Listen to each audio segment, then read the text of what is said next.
teach you chapter number 1 from book SST. This lesson is for class 6.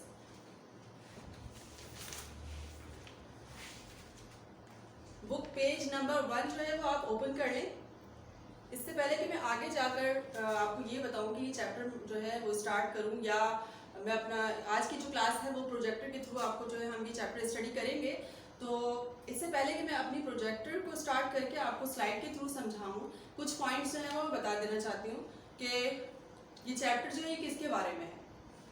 ये chapter जो है human rights के बारे में है और इस चैप्टर के अंदर definitely we will be discussing what is right, what is the history of human rights and who were the supporter of human rights। यानी कि हिस्ट्री में कौन से ऐसे फेमस पर्सनालिटीज थी जो कि सपोर्ट करती थी ह्यूमन राइट्स को। और इसके अलावा जो यूनाइटेड नेशन है उसने आपको कौन कौन सी ह्यूमन राइट्स जो है वो हर कंट्री के जो सिटीजन है उनको कौन कौन सी ह्यूमन राइट्स जो है वो प्रोवाइड की हैं। इसके अलावा इस चैप्टर में हम पढ़ेंगे कॉन्स्टिट्यूशन क्या होता है, कॉन्स्टिट्यूशन और होता क्या है, प्लस पाकिस्तान का जो कॉन्स्टिट्यूशन है उसके अंदर आपको कौन कौन से राइट्स जो है वो प्रोवाइड किए गए। तो इसके लिए you can take help from your textbook also, but मेरा मशवरा ये होगा कि आप स्लाइड पे ज़्यादा फोकस कीजिएगा और मैं आपको पॉइंट्स जो हैं वो स्लाइड के थ्रू ही एक्सप्लेन करूँगी। Okay guys, before I move on, I would like to define informal definition of human rights or right। इससे पहले कि मैं इसकी फॉर्मल डेफिनेशन पर जाऊं, मैं फॉर्मल डेफिनेशन को एक्सप्लेन करने से पहले आपको एक सिंपल वर्ड्स के अंदर जो है बताना चाहूंगी कि राइट्स क्या होता है, क्योंकि यहाँ पर राइट की जो है डेफिनेशन फॉर्मल वे में दी हुई है, लेकिन आपको उससे पहले इस डेफिनेशन को समझने से पहले ये पता होना चाहिए कि राइट्स क्या होते हैं। डेफिनेटली तो राइट्स क्या है, इसको मैं आपको बहुत ही सिंपल एग्जांपल से समझाती हूँ कि whenever somebody touches your things like your bag, like your pencils, तो definitely you will complain your teacher। जब आप क्लास में बैठे हुए हैं और कोई आपकी बैग को टच करता है या आपकी बैग से कोई चीज़ विदाउट परमिशन उठा लेता है, तो डेफिनेटली आप जो है वो क्या करते हैं, अपने टीचर को उसकी कंप्लेन करते हैं। ऐसा क्यों करते हैं? ऐसा आप इसलिए करते हैं क्योंकि वो चीज़ आपकी होती है, आप उस चीज़ को ओन करते हैं और डेफिनेटली जब कोई बिना परमिशन के आपसे आपकी वो चीज़ उठा लेगा तो आप जो है वो उस पर गुस्सा करेंगे, क्योंकि उस चीज़ पर आपका इख्तियार है। तो सीधी सी बात है कि जो चीज़ जिस चीज़ पर आपका इख्तियार है, आपका हक है कि आप उसको यूज़ करें, और कोई दूसरा सेकंड पर्सन अगर उसको उस चीज़ को यूज़ करता है तो फिर उसे आपकी परमिशन की जरूरत है। सेकंड एग्जाम्पल मैं ऐसे दे सकती हूँ कि आप ये सोचें कि if someone hurts you, is this wrong और राइट? अगर कोई आपको हर्ट करता है या आपको कोई नुकसान पहुंचाता है तो ये चीज़ सही है या गलत है? या आप ही किसी को हर्ट करते हैं तो क्या ये चीज़ सही है? क्या आपको इस चीज़ का इख्तियार है? डेफिनेटली नॉट, कि आपको उस चीज़ का इख्तियार नहीं है। जो ये इख्तियार होता है यही आपका राइट होता है, यानी कि आपके पास बहुत सारे राइट्स हैं। बीइंग ह्यूमन आपके पास आज़ादी से ज़िंदगी गुजारने का हक है, इसके अलावा आपको एजुकेशन हासिल करने का हक है, इसके अलावा आप जो है अपने लिए किसी भी किस्म के प्रोफेशन को चूज कर सकते हैं। तो ये तमाम चीज़ें जो होती हैं ये आपको राइट्स कहलाती हैं और इसके लिए कोई भी आपको मना नहीं कर सकता, क्योंकि ये कानूनी तौर पर भी आपको इस चीज़ की सहूलत दी गई है, इस चीज़ की इजाज़त दी गई है कि आप अपने लिए जो है अपने लिए तरक्की के मौके जो है वो खुद चुन सकें। Now come to the formal definition of rights. Rights are legal, social or ethical principle of freedom। Rights are the fundamental rules about what is allowed people or owed to people। Formal definition में बहुत clearly बताया जा रहा है कि rights क्या होते हैं। ये जो फ्रीडम है मीन्स आज़ादी, आपकी जो आज़ादी है वो आपको लीगली भी मिलनी चाहिए, सोशली भी, एथिकल यानी कि कानूनी तौर पर, मुआशरती तौर पर और एथिकल यानी इखलाकी तौर पर जो रूल्स आज़ादी के लिए बनाए जाते हैं दैट इज कॉल्ड राइट्स। और इसका मतलब हरगिज़ ये नहीं है कि ये आज़ादी जो है वो किसी भी बाउंडिंग के बिना आपको मिल जाती है। आप जो है वो अपनी आज़ादी का इस्तेमाल करते हुए किसी दूसरे को नुकसान नहीं पहुंचा सकते और ना ही किसी दूसरे का कोई राइट जो है वो आप छीन सकते हैं किसी से। Rights are the fundamental rules about what is allowed people or owed to people. ये राइट्स होते हैं आपके बुनियादी उसूल होते हैं कि आप क्या चीज ओन करते हो, क्या चीज किस चीज की आपको इजाजत दी जाती है। तो राइट्स के की डेफिनेशन आई होप कि आपने बहुत अच्छे से समझ ली होगी। Move on, human rights. यहाँ पर सिर्फ राइट्स की बात की जा रही है या ह्यूमन राइट्स की बात की जा रही है कि ह्यूमन राइट्स क्या होते हैं। In fact those rights which must be granted to all human beings are called human rights। वो तमाम rights जो इंसानों को दिए जाते हैं वही human rights कहलाते हैं। They are very important for a modern society। और ये rights जो होते हैं ये एक जदीद माशरे के लिए बहुत ज़रूरी होते हैं। In many modern countries, बहुत से मॉडर्न कंट्रीज में government cannot make any laws that deny such rights to the people of the country. कोई भी गवर्नमेंट जो है किसी सोसाइटी में ऐसे रूल नहीं बना सकती जिसमें ये जो फंडामेंटल राइट्स होते हैं उसको डिनाई कर दिया जाए या उसको इग्नोर कर दिया जाए। यानी ये हक जो है वो किसी गवर्नमेंट को भी नहीं हासिल नहीं होता, बल्कि उस चीज़ के लिए पाबंद होती है कि वो ऐसे कवानीन बनाए जिसमें इन हुकूक की जो है वो पामाली ना हो। Move to the next slides. Okay, history of human rights. ये हिस्ट्री क्या है ह्यूमन राइट्स की, यानी ह्यूमन राइट कहाँ से स्टार्ट होते हैं। एक्चुअली ये उतने ही पुराने हैं जितना कि इंसान पुराना है। The concept of human rights is old as human being, as old as human being. जो इंसानी ह्यूमन राइट्स का जो कॉन्सेप्ट है, इसका जो तनाजुर है वो उतना ही कदीम है जितना कि एक इंसान। And ancient time, anyone who had power enough could do whatever he or she wanted।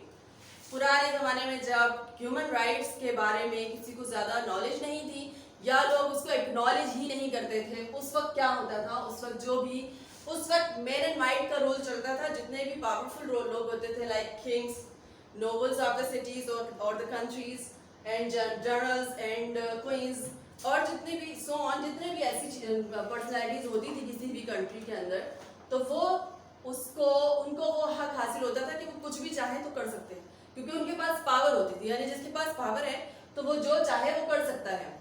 और जो दूसरे लोग होते हैं उसी कंट्रीज के, तो उनके पास वो राइट्स नहीं होते जो वो डिजर्व करते हैं।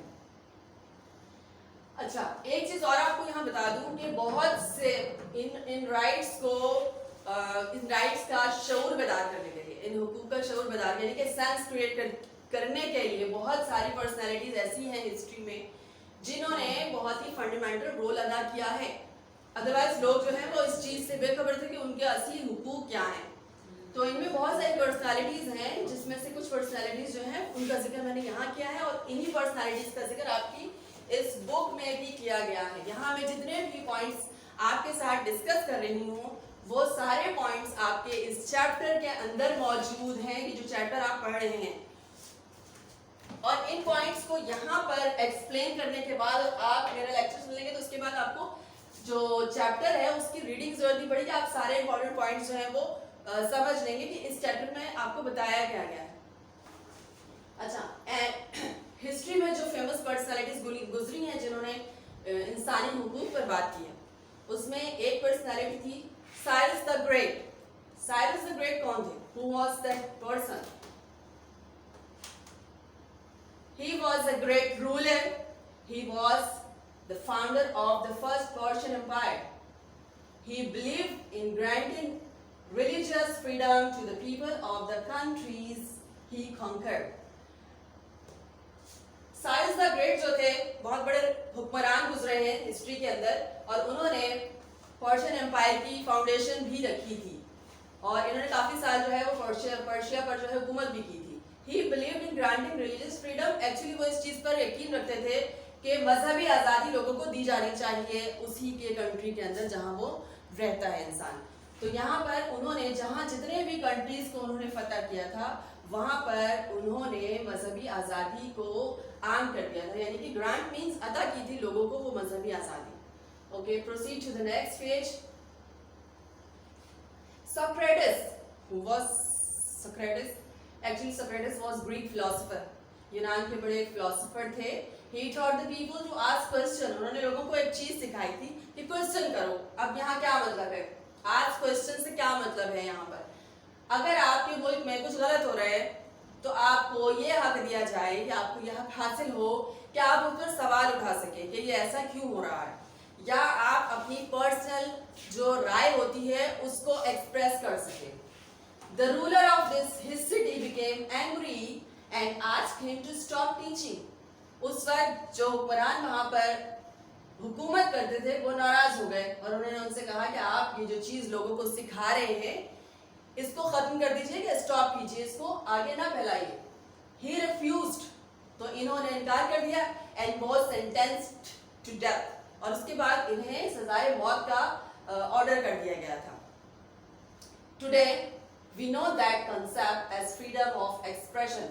आज हम उसी कंसेप्ट को जिस नाम से जानते हैं वो है फ्रीडम ऑफ एक्सप्रेशन, या उर्दू में इसको आप कह सकते हैं कि आपको अपनी राय का इजहार करने की आज़ादी मिली हुई है, और अपनी राय का इजहार करने की आज़ादी को फ्रीडम ऑफ एक्सप्रेशन कहा जाता है। तो यही वो चीज़ थी जो सोक्रेटिस ने जो है वो इंट्रोड्यूस करवाई थी। उन्होंने लोगों में ये शऊर पैदा किया था कि आप जो है क्वेश्चन कर सकते हैं, यानी आप क्वेश्चन रेज कर सकते हैं, किसी भी चीज़ के हवाले से आप अपनी आवाज़ उठा सकते हैं। और आज हम उनके इस सिखाई हुई चीज़ को फ्रीडम ऑफ एक्सप्रेशन के नाम से जानते हैं, और इसको बहुत इंपॉर्टेंस दी गई है हमारे कॉन्स्टिट्यूशन में भी। Move to the next page. Okay, the very important personality, the holy prophet, peace be upon him.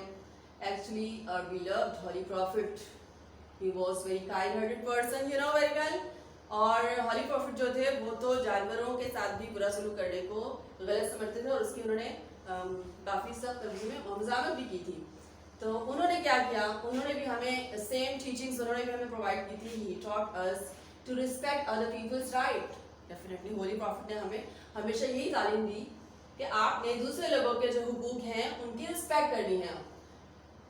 In the last sermon, he told his followers that all the human beings were equal and no Arab is superior to a non-Arab, nor is a non-Arab superior to an Arab.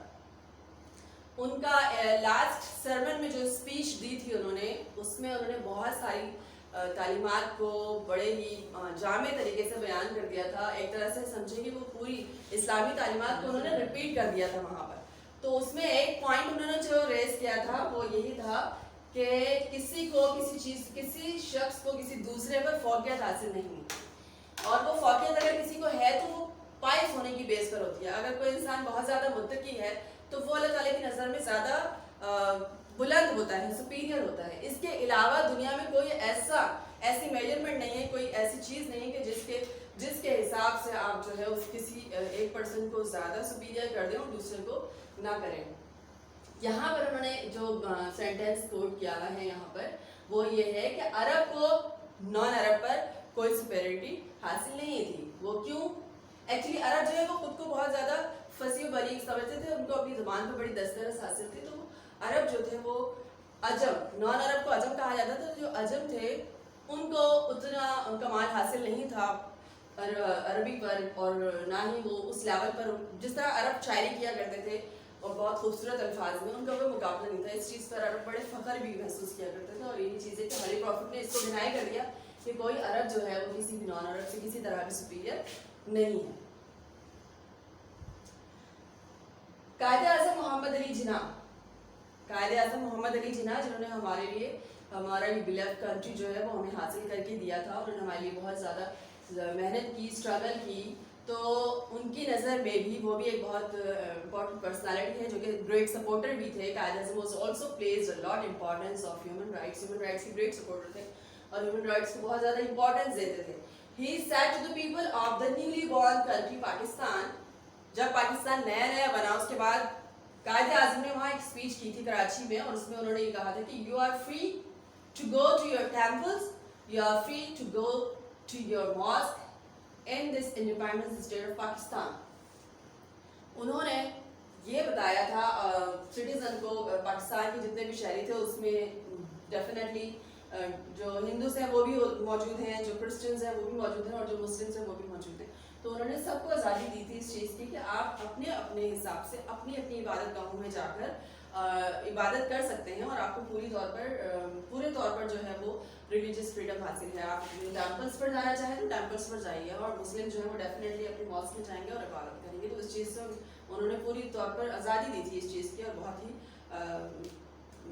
क्या कहना चाहिए कि मतलब बड़े दिल का मुजाहरा किया था इस यहाँ पर। Come to the next page. Okay guys, now Universal Declaration of Human Rights, actually यहाँ बात की जा रही है यूनाइटेड नेशन ऑर्गेनाइजेशन की। यूनाइटेड नेशन ऑर्गेनाइजेशन, ये यूनाइटेड नेशन ऑर्गेनाइजेशन 1946 में फॉर्म की गई थी। इनफैक्ट इसका पर्पस क्या था? यूनाइटेड नेशन ऑर्गेनाइजेशन जो है वो it is an international organization. It was formed in 1946. But what was the purpose? Purpose of this organization is to promote peace among the nations of the world. दुनिया के जितने भी nations हैं उसमें अमन को ज़्यादा से ज़्यादा बढ़ाना, ये इस organization का जो है main purpose है। The UN also emphasizes on the basic human rights. इसके साथ साथ यूनाइटेड नेशन जो है वो एम्फसाइज जोर देती है उन बेसिक बुनियादी हुकूक पर, इंसानी हुकूक पर। क्यों देती है वो ऐसा क्यों कहती है? इट्स मेंबर रियलाइज, उसके जितने मेंबर्स हैं उन्हें एहसास हुआ that this peace would not be possible if people did not have basic rights in their own countries. उनका ये ख्याल है, उनको ये एहसास हुआ कि अगर ये बेसिक राइट्स लोगों को नहीं मिलेंगे तो पीस जिसके लिए ये यूनाइटेड नेशन फॉर्म की गई थी, इस अमन को यहाँ दुनिया में लाना जो है वो मुश्किल हो जाएगा। क्योंकि ज़्यादा ज़रूरी है कि ह्यूमन राइट्स, जब ह्यूमन राइट्स नहीं होते लोगों में, डेफिनेटली वहाँ पर अमन कायम करना बहुत ज़्यादा मुश्किल हो जाता है। क्योंकि ये बेसिक चीज़ होती है जहाँ से जो कहते हैं तमाम बेचैनी लोगों में पैदा होती है, जो उनकी बेसिक राइट्स अगर उनको ना दी जाए, और वो कॉज बनते हैं बहुत बार जो फाइट्स होती हैं अंदरूनी मुल्क के अंदर, जो अंदरूनी जंगें होती हैं उसका भी और बैरूनी जंगों का भी। तो जो इनका मकसद है अमन कायम करना, उसके लिए बहुत ज़्यादा ज़रूरी है कि पहले इन हुकूक को जो है वो फोकस किया जाए। अच्छा, अब आप ये सोच रहे होंगे कि ये कौन से राइट्स हैं जो यूनाइटेड नेशन कहती है कि लोगों को मिलने चाहिए, वो राइट्स कौन से हैं?